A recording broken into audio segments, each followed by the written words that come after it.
अगर वो बच्चा तुम्हारा होता तो। नीपा पे एक हादसा पेश आया।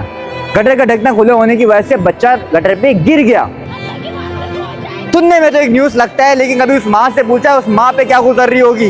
वो माँ कल रो रही थी, तड़प रही थी, खून के आंसू रो रही होगी इस वक्त। उस बाप से पूछा है जो इस वक्त बेबसी का आलम में सोच रहा होगा मैं जाऊं तो किसके दर पे जाऊं, किससे मदद मांगूं। बच्चा गिर गया, गाड़ी अरेंज नहीं हो रही थी कि क्रेन आ जाए किसी तरह वो खोदे और क्या नाम है बच्चे को निकाल ले। यानी कि इस मुल्क का निज़ाम देखे कि कहीं पे जलसा हो रहा था तो वहां पे तमाम सिक्योरिटी मौजूद थी और यहाँ बच्चे की जान मतलब बचाने के लिए कुछ भी मौजूद नहीं था। यार मतलब कौन सा निज़ाम है आखिर? कब तक हमारे लोग कराची वाले इस तरीके से मरते रहेंगे? कभी गटर के नालों में से, कभी डकैतों के हाथों, कभी लाइट, कभी बारिश होने की वजह से बिजली के करंट लग के। आखिर कब तक? सोचो, ये हादसा नहीं, ये कत्लो गारत है और ये कत्लो गारत कब तक होता रहेगा? खुदा के वास्ते इसको हादसा नहीं कहेगा, इसको नहीं कहेगा एक हादसा पेश आ गया। ये कत्ल हो रहे हैं शहर में और ये जो गटर के नालों के ढक्कनों के नाम पे लाखों रुपए फंड लेते हैं वो कहाँ है भाई? कहाँ? ये गटर पे ढकने क्यों नहीं लगते? आखिर सवाल ये फंड कहाँ जा रहा है?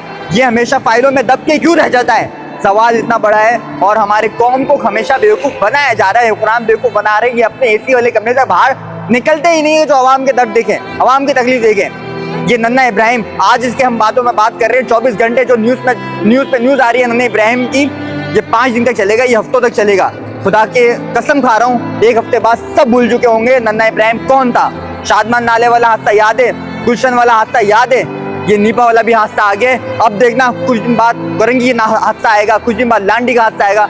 इस तरह के हादसे आते रहेंगे और हम बेबसी के आलम में सिर्फ ये हादसे देखते रहेंगे। हमारे लोग, हमारे बच्चे इस शहर में कभी डकैतों के हाथों, कभी नालों में गिर के, कभी बारिश होने की वजह से मरते रहेंगे और हम भी बेबसी के आलम पे देखते रहेंगे। खुदा के वास्ते हुक्मरान कुछ करें। ये बच्चा जो मरा है ये सोचे कल को आपके घर का भी बच्चा हो सकता था।